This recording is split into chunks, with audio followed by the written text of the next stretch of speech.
Donc moi je m'appelle Eorine Tanzou Hana Jafafa. C'est très compliqué. C'est un nom malgache très kilométrique. Comme tous les noms malgaches, j'ai l'impression. Comme tous les noms malgaches, exactement. Et j'ai 33 ans. Je suis volontaire des Nations Unies depuis 2010, donc ça fait à peu près 3 ans maintenant. Et je travaille avec le PAM. Et je suis basée actuellement à Iriba, Tchad, à l'est. C'est à 65 km de la frontière entre le Tchad et le Soudan. Qu'est-ce que tu faisais avant? Avant, je travaillais déjà avec le PAM. J'étais staff du PAM au niveau local pendant 8 ans avant de venir ici. D'accord. Donc tu étais pendant 8 ans à Madagascar. Exact, et puis comme ça, tu t'es dit, allez, je vais aller être volontaire au Tchad. Exactement, je me suis dit que j'ai quand même déjà fait suffisamment pour les gens vulnérables de mon pays. Alors il était temps pour moi maintenant d'aller ailleurs, là où on a le plus besoin de moi. Parce que j'ai été appelée pour travailler avec le PAM dans les opérations d'urgence à l'est du Tchad pour les réfugiés soudanais. Ça m'a beaucoup intéressée. Donc j'ai décidé de venir. Moi j'ai été retenue et je suis venue. D'accord. Et tu as fait quoi comme études avant?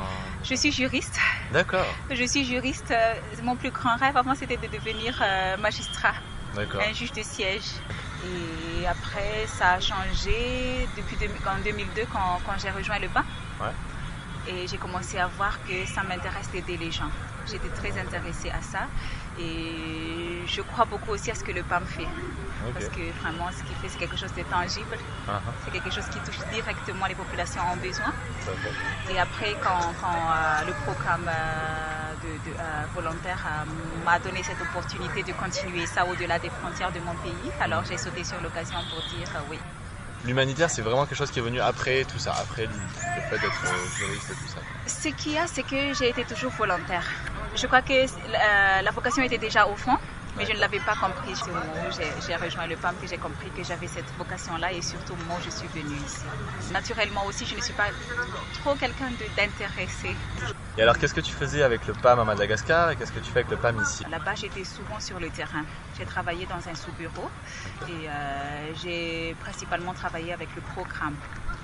Donc, du coup, c'est dans l'opération, la planification, la programmation, la mise en œuvre des activités d'aide alimentaire.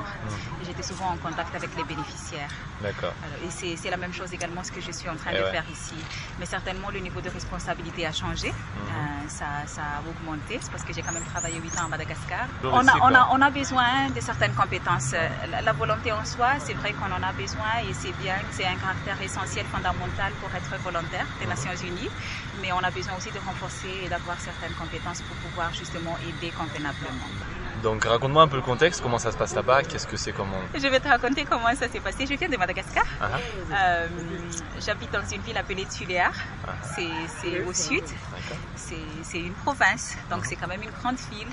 Et Madagascar c'est une île, donc on a la mer autour et puis on a le climat tropical. Du coup en 2010, en juillet 2010, je suis arrivée à Iriba avec le vol UNHAS et en regardant du haut de l'avion comme ça, j'ai vu une toute petite ville, toute petite avec quelques maisons et dans le désert, au milieu de nulle part. Alors du coup j'ai dit, oh mon Dieu, au revoir les amis, c'est fini, je suis perdue. Donc c'est quand même assez difficile, c'était juste pour montrer que c'est difficile, surtout que quand on vient d'un autre environnement. Mais maintenant, tout est question aussi de volonté.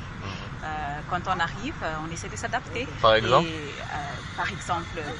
j'ai vu que tu avais appris, tu connaissais quelques mots d'arabe. Voilà, tout ça, ça fait partie, parce qu'on ne peut pas s'isoler. Quand on est volontaire, on est du coup obligé. Et c'est vraiment la bonne stratégie de se mettre en contact avec les gens parce qu'on ne peut pas les aider. C'est pas tout simplement de faire le travail que le PAM me charge de faire. Donc on doit beaucoup discuter, on discute avec les enfants, on discute avec les femmes. Puis tout est question de comportement aussi.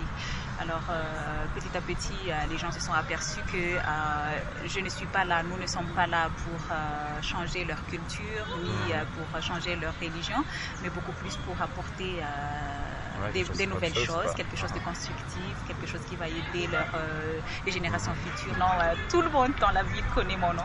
J'imagine. Et si je te demande, qu'est-ce que ça t'a apporté finalement là, ces 3 ans ici?